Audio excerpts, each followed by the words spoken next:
Divine or division. The Wizard of Will. This is a story about a traveller who climbs into the highlands searching for a mysterious wizard said to command happiness at will. What he discovers is not a man who forces moods to change, but a guide who reveals that joy has always been present beneath the false belief in separation.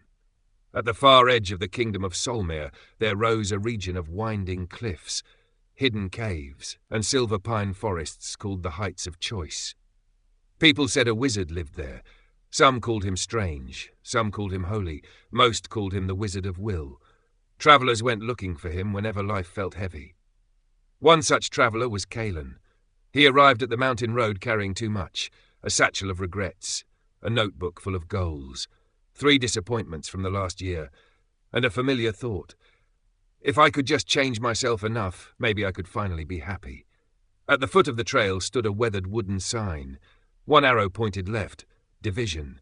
The other pointed right, divine. Caelan frowned. That seems dramatic.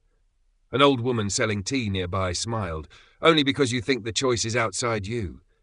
He almost asked what she meant, but she had already returned to stirring her kettle, so he chose the upward path and began to climb. The trail twisted through strange country. In one valley he found mirrors hanging from trees.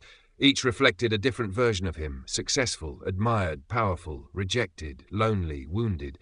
He lingered too long before the flattering ones and winced at the painful ones. At the end of the valley he found a small plaque. The false self has many costumes. Farther up he crossed a stream so clear he could see the stones beneath it. Every time he stepped into the water while thinking, "I am not enough," the stream turned murky. When he stepped while thinking, "I am willing to see differently," it cleared again. He stopped in the middle, astonished. "Interesting, isn't it?" said a voice from the bank. A man in a deep blue cloak sat on a fallen log, watching. His beard was silver, his eyes bright, and in his hand he carried not a wand but a walking staff polished smooth by years of use. "Are you the Wizard of Will?" Caelan asked. The man smiled. "That depends. Are you here for tricks or truth?" Caelan sat down hard on a rock. "I'm tired." "Good," said the wizard. "Tired minds sometimes stop pretending." Caelan expected instructions, but the wizard only pointed up the mountain. "Walk with me." They climbed past a field of wildflowers bending in the wind. "I want to learn willpower," Caelan said. "I want to make myself stronger, better, happier." The wizard nodded. "And what do you believe is making you unhappy now?" Caelan answered quickly. "My circumstances, my past, my habits, my weakness." The wizard touched a flower without breaking it. "Or perhaps your allegiance." "My what?"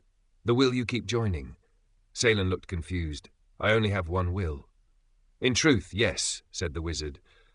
"But you have been using your mind to serve 2 seeming masters. One whispers division. You are separate, lacking, vulnerable, incomplete.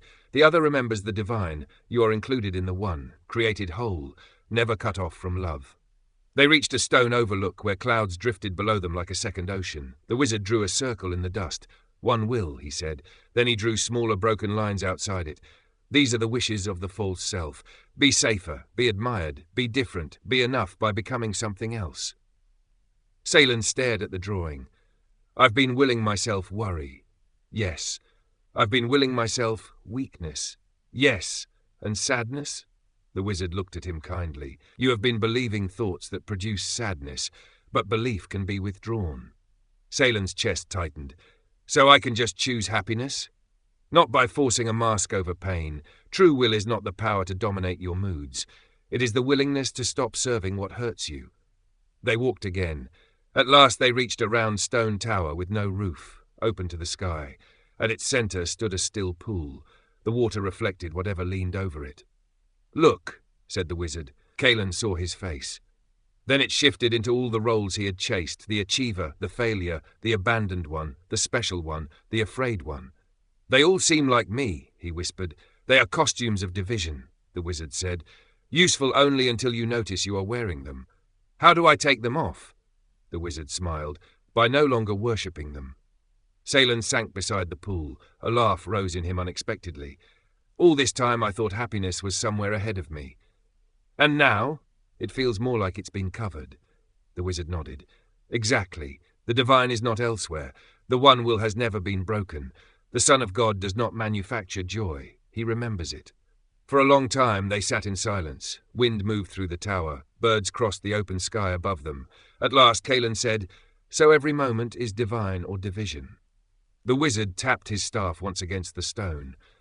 Every moment is a chance to notice which one you are serving. When Caelan descended the mountain the next morning, the sign at the trailhead looked different.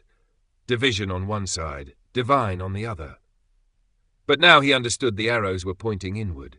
He still had preferences. He still had passing fears. He still had old habits that sometimes knocked on the door of the mind.